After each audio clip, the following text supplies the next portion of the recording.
எடுத்த சபதத்துல நிச்சயமா நான் ஜெயிச்சே தீர்வேன் அப்படின்னு நம்ம சரவணன் இப்போ ஒரு சபதத்தை எடுத்துட்டாரு. ஆமாங்க, இப்ப பாத்தீங்கன்னா நம்ம அண்ணமும் கார்த்திக்கும் செம்ம பிளான் போட்டிருக்காங்க. ரம்யாவை எப்படியாவது வீட்டுக்கு அடங்கின ஒரு மருமகளா மாத்தணும், அதாவது சரவணன் கூட நல்லபடியா அவங்க லைஃப் ஸ்டார்ட் பண்ணணும் அப்படின்ற ஒரு எண்ணத்தோடய அவங்க ஒரு பிளானை போட்டு ஸ்டார்ட் பண்ணிட்டாங்க. ஆனா அது ரம்யாவுக்கே வச்ச ஒரு பெரிய ஆப்பு. அது மட்டும் இல்லாம நம்ம ரம்யாவை பத்தி புரிஞ்சுக்கிறதுக்கு நம்ம சரவணனுக்கு இது ஒரு பெஸ்ட் சாய்ஸ் அப்படின்னு தான் சொல்லணும். ஏன்னா நம்ம ரம்யா அவ்வளவு மோசமானவங்க. நம்ம ரம்யா சரவணனை நல்லபடியா பாத்துக்கிறதுக்காக இந்த கல்யாணத்துக்கு சம்மதிக்கலங்க. அன்னத்தையும் கார்த்திக்கும் பழி வாங்கணும் அப்படிங்கிற ஒரு எண்ணத்தோடய நம்மளுடைய ரம்யா இப்ப பிளானிங் போட்டு வீட்டுக்குள்ள நுழைஞ்சிட்டாங்க.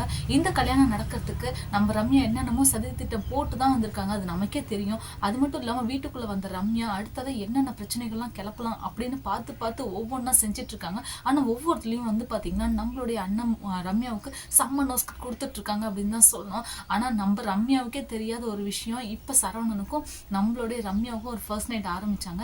இந்த ஃபர்ஸ்ட் நைட்டும் எப்படியோ குளறுபடி பண்ணி நம்ம ரம்யா எப்படியோ நம்ம சரவணனை வெளியில துரத்திட்டாங்க அப்படின்னு தான் சொல்லணும். இதெல்லாம் தெரியாத நம்மளுடைய ரம்யா பாத்தீங்கன்னா இப்ப பயங்கரமான ஒரு தில்லாலங்கடி வேலை பண்ணிட்டு இருக்காங்க. அது என்ன அப்படின்னு பாத்தீங்கன்னா, இது எப்படியாவது தடுத்தே ஆகணுமே அப்படிங்கிற மாதிரி பண்ணிட்டு இருக்காங்க. அது மட்டும் இல்லாம இப்ப நம்ம ரம்யாக்கு நம்ம சரவணன் குங்குமம் வைக்க போறாரு. இந்த குங்குமத்தை தட்டி விட்டுட்டு நீ தொட்டாவே எனக்கு அருவருப்பா இருக்கு அப்படிங்கிற மாதிரி சொல்ல போறாங்க. ஆனா இதுக்கப்புறமா நம்ம சரவணன் ரம்யா பத்தி புரிஞ்சுப்பாங்களா, திருந்துவாங்களா அப்படிங்கிற ஒரு எண்ணம் நம்ம சீரியலுக்குள்ள வருமா அப்படிங்கிறது என்ன தெரியவே இல்லை. ஏன்னா நம்ம ரம்யா அவ்வளவு மோசமானவங்க. சரவணனை பிடிச்சு போய் கல்யாணம் பண்ணல, பழி வாங்கணும் அப்படிங்கிற ஒரு எண்ணத்தோடு தான் கல்யாணம் பண்ணியிருக்காங்க.